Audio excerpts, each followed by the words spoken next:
Stuff, not yet. Hello, my friends. Today we're going to find out about rejected vanity plates. Vanity plates are those plates where people mail in words or numbers they want on their plate that are usually relate to something they're into. Some of them are okay, and some of them get rejected. You're going to hear some of the rejected ones and why. And you're going to hear that from our guest, Emily Sweeny, who is a reporter and a journalist, reporter for the Boston Globe, now longtime reporter for the Boston Globe. And I knew you before you were even with the Boston Globe. Yeah. I met you at some Ozfest or something like that, backstage doing, covering the rock show. Now you're a big-time reporter for the Boston Globe. And it's a pretty annual list that comes out of rejected plates. First, why do they print the list of rejected plates? Because it's fun? Well, actually, you know what? I put in a Freedom of Information Act, like a public records request to get the list. So they don't. You have to do that. Mm-hmm. And that has become your gig at the Globe, right? Yeah. Which is, you have a lot of interesting gigs at the Globe, which we'll get to later. So there's this list of rejected vanity plates. Why do you suppose people want vanity plates? I guess the answer is vanity. Yeah, it's a really good question, for all sorts of reasons. Sometimes people want a cool word on their plate, but I find it really fascinating, just like the range of words that people try to get on their plates or end up getting. Some of them are just like downright weird, but and also the innovative ways in which they try to spell their word and fit it on a registration plate. All right, so let's get into some of the rejected plates. Yeah. So, one that really caught my eye that I thought was, a bad, I don't know, like a decision to turn down a plate for was just the word like LATINA.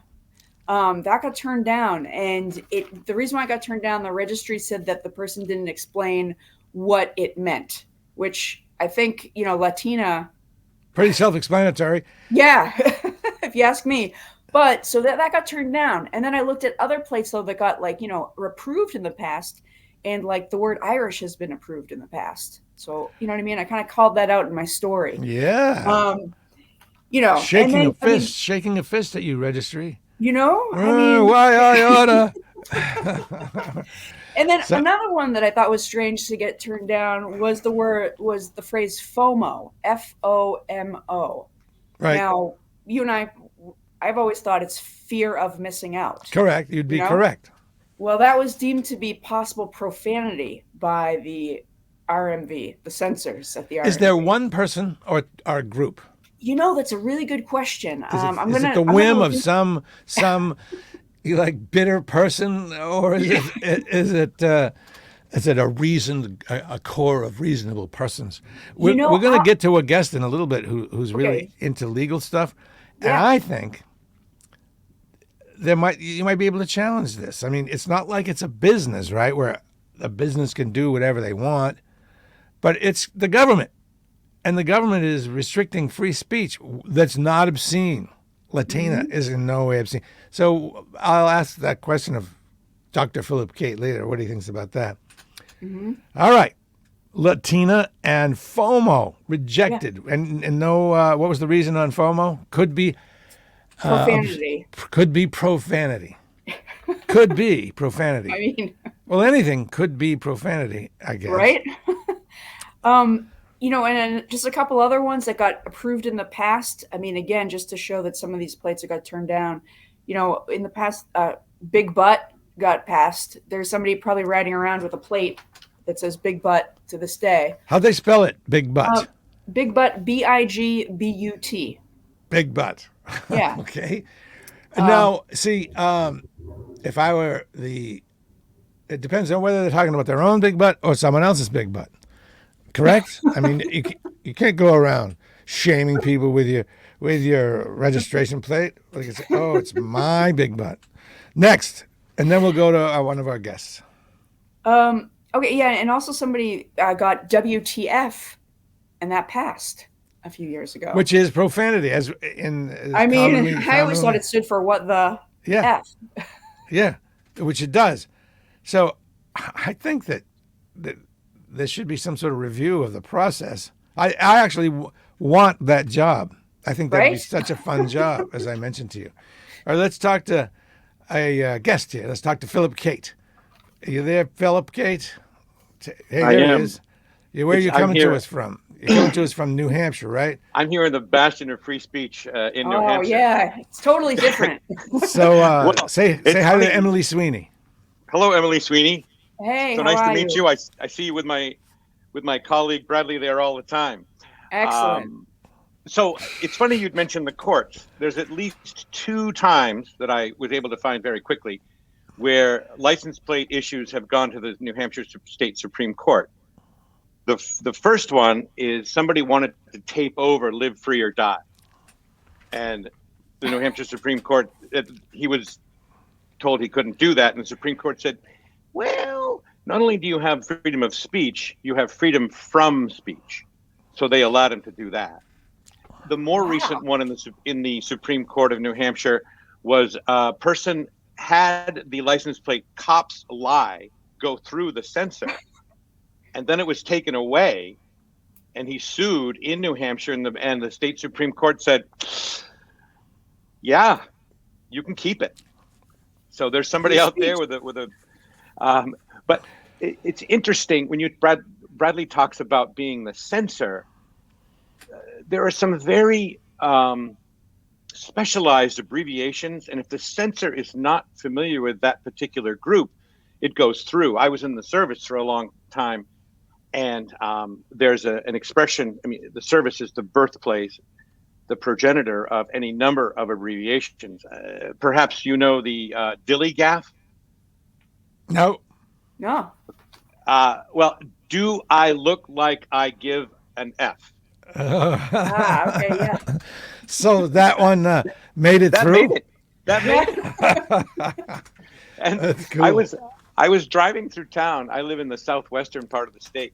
I was driving through town with my daughter, and she's like, "How did that get through?" And it was taint. Taint, T-A-I-N-T. Well, mean- okay, they were probably speaking of like the court's decision was tainted. But if you're going to Yeah, reject I'm sure Latina, that's it. if you're going to reject Latina and FOMO, you certainly have to reject taint, I guess. Not so much. Okay. Wow. Things are. Yeah, yeah. Another one actually that got turned down that maybe this is like a stands for something that I wasn't aware of was the letters NV, and I was like, well, what if somebody's like from Nevada or something? Right. NV got turned down. Not the seven deadly sin, NV. Yeah, it was turned down because it was deemed to be, quote, in poor taste or possibly degrading or possibly a profanity. I was like, no. NV? Does anybody Now- know? Anybody what that's about? You know, of course, they take the proposals and they put them in a mirror Oh, And yeah, make sure yeah. there's no secret. to see if Meaning? like when you look in your rearview mirror. Oh, there it is. Yeah, yeah. Um, No, totally. So they put that's a them in good a mirror. point. Wow. So you've got to get a mirror. I'm supposed there are all sorts of coded messages that bad groups have that the censor might not be aware of, as kind of something you alluded to. And what's something interesting, Emily, I mentioned Emily is a hockey player still. I don't mean, geez, she's old. She's still playing hockey.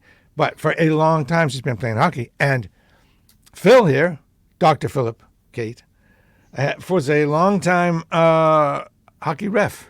Referee. Oh, 12 a years. noble 12 years. profession, my friend. Well, And- you're the but only that- and- player but he who's quit- ever said that.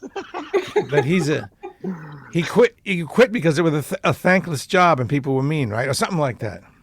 Well, it was clearly a thankless job, but parents and coaches, the players were rarely the problem, except in adult league. I didn't want to get Parents. hurt. Parents, What- awful. How old? What age groups did you ref? Oh, gracious. From the age of 6, and I did adult leagues. I did junior hockey. Oh, wow. I did the world championships for standing amputees. Oh, no Um, kidding. Yeah. That's Over in the great. western part of the state, Marlboro. So, but parents are the worst thing that ever happened to a referee. Oh, man. Ugh. Oh, In any sport. yeah. Well, even what about the little kids? Would the parents of like the 6 or like 7-year-olds be yelling? Generally speaking, in my 12 years of experience, the first time a parent laces up their child's skates, that's the beginning of the clock of their child being in the NHL. Oh So yeah. anytime you Oh call a God. penalty against their child, there's one little tick to prevent them from actually making. I'm the obstacle in a mic game. I'm the obstacle to the 6-year-old getting into the NHL. Oh man. Oh.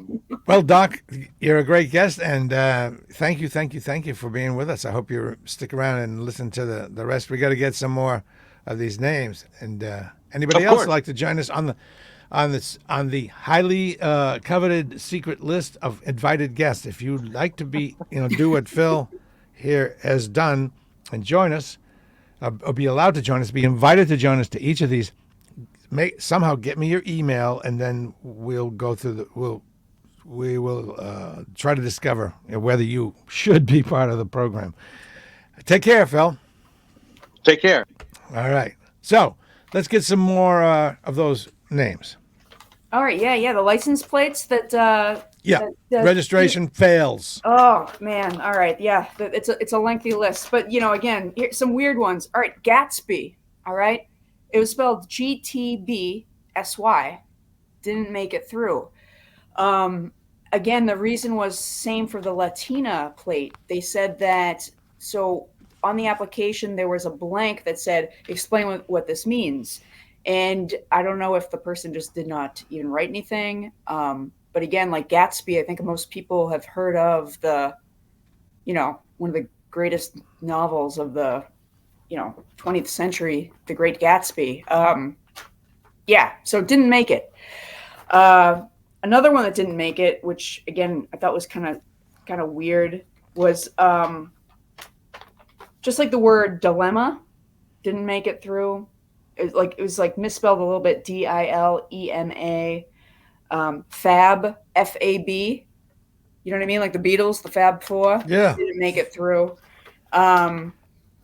So do you happen to know if there's a procedure for challenging these? And again, unless it's obscene. Yeah, see, it's or provably obscene, or could be construed as obscene easily by a core of reasonable persons. I don't see why they can't challenge it and win. Maybe it's expensive to challenge it. I don't know. Yeah, Maybe I it's think not the best. I mean, just because I've seen them change from year to year, some plates get in, some don't. I think like probably applying again, it gives you a good chance, and yeah. I mean, do you want to hear some more of the ones that didn't make it? Oh yeah. Okay, so the word yuck, YUK. Did not make it. Didn't make it because it said it was like such combination of letters could be an expression of contempt, ridicule, or superiority. And again, which is strange because like, want to hear some strange ones that I've gotten through? There are people driving around there's somebody out there driving around with the word stinky, smelly, gassy, itchy. Itchy. This is very funny. Yeah, bedbug. Bedbug. Booger. So that makes it through. Booger makes it through. Cougar does not. But yuck does not. Wow. How do they spell booger, by the way? Booger, BOOGER. Another question is, why would anybody want that as a plate? It would seem to be rather low brow kind of thing. Yeah, I'm booger. Yeah. I want to be booger. I want people to know me as booger. If I ever meet that guy, if I ever see that plate, I seriously want to introduce myself. Do you keep a recording? Do you keep a recorder with you at all times? I mean, I always got my phone in my hand. I always have business cards. You know what I mean? And I'm always kind of like, yeah. Because the Freedom of Information Act give you the address of this person or the phone number, so you could call Booger and interview them and say, "What's up, dude?" No.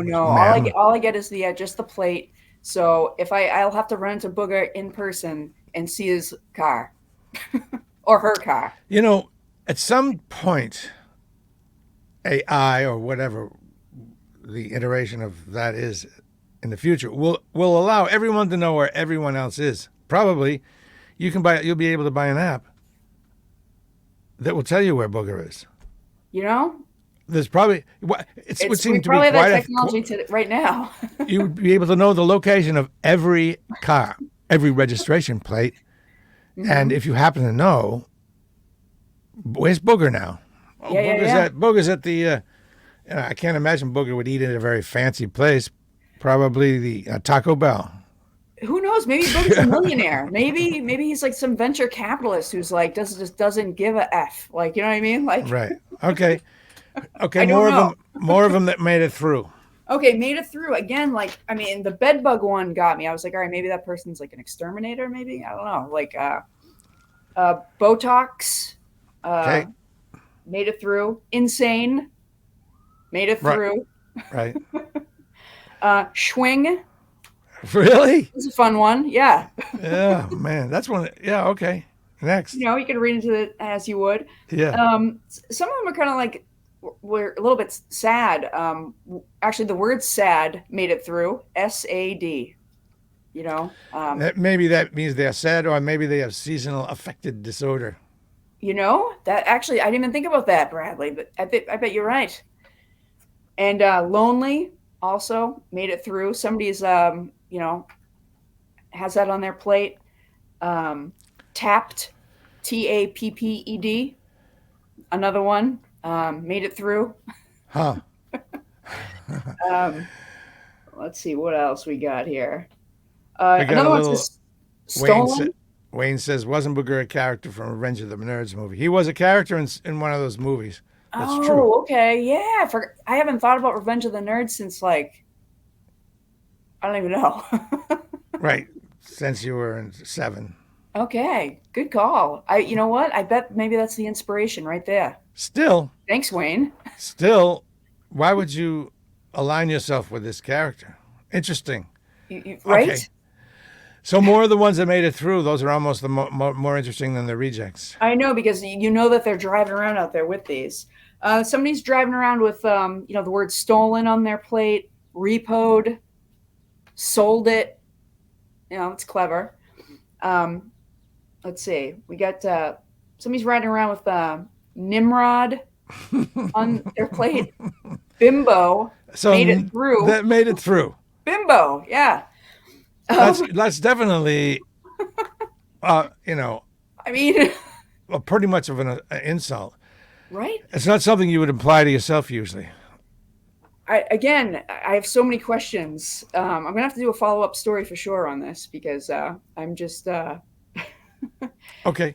So somebody else says crazy lady. It's spelled CRZLDY, which is, you know. Do you happen to know if the deciders of these plates, is that a full-time job?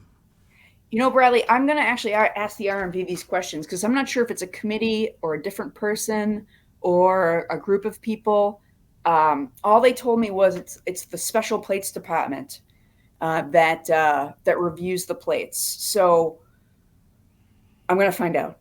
So that's a very good question, and I'm very curious to find out, you know, who these censors are and how they make their decisions. You know what I mean? Because and also, do people take them to court ever? You know, that's another good question. I haven't looked up to see if any plates have, like, if there's been any litigation around it. I do know the RMV will rebate the money that you spend. It usually costs about $70 to get a vanity plate. And they'll send back the money if they turn you down. Oh, that's interesting. Yeah. Also, as far as vanity plates go, I quite would rather remain anonymous instead of having a standout plate. I think I don't. And yeah. It's you know what I mean. It definitely makes you stand out. You know what I mean? Because I mean, imagine driving around with Booger. Yeah. You stand out like everybody. Okay. This is very, very good. Emily Sweeny, Bostonglobe. And you have more going on, and we're going to talk about this because you're a good guest. Very, very good guest. Oh, thanks, Brad. And you have other interesting irons in the fire. For some reason, you get the fun jobs, it seems, at the Bostonglobe. But I guess probably you ask for them. That's probably why you get them. I'm always looking for stuff to write about. So you have you're kind of their crime person, their crime history person, it seems, and you have a cold case newsletter or something. Tell me about that. Yeah, so this is really exciting. It just launched a few months ago, but it's a brand new series that I'm writing that's focusing on unsolved murders around New England. And we put out a newsletter. You can sign up for it on the Globe's website, and yeah, and it's been going really, really well. I've been covering different cases, and I'm trying to highlight cases that some of them didn't get a lot of media attention when they happened at the time. And I've heard from so many readers telling me, like, can you investigate this case, this one, this one? There are cases that I'm like, wow, I thought, I'm pretty plugged in as a reporter who's been like doing research into unsolved murders for like months now, and a lot of cases I wasn't even aware of. So yeah, it's been going well. So well, let's do a separate session on that, and we yeah, can would go love to. through some of the cases in the very near future. Is there anything else to talk about? I guess not. So anybody who's viewing this and feels like they want to be part of it, like Dr. Philip Kate, see how well that worked out. It's a new thing that I'm instituting, and anytime you see a topic, I send out an email. You got to send me permission to put you on the mass email, and then I send invitations, and you just, if there's a topic you like, you just show up at the time given. You don't have to tell me you can't come or anything. It's all right. It's very casual like that. And we'll talk to Emily Sweeney from the Bostonglobe real soon about some specific cold case files and newsletter. And I really appreciate you reaching out and coming on, because this is a wonderful. If I was still on the actual radio, this would be definitely on a great topic. Awesome. Thank you very much, Emily. All the best to you. All right, thanks, Bradley. I'll be in touch. Okay, hold on now. I'm going to end the live part of this and chat with you after. Say goodbye. 22 minutes. That's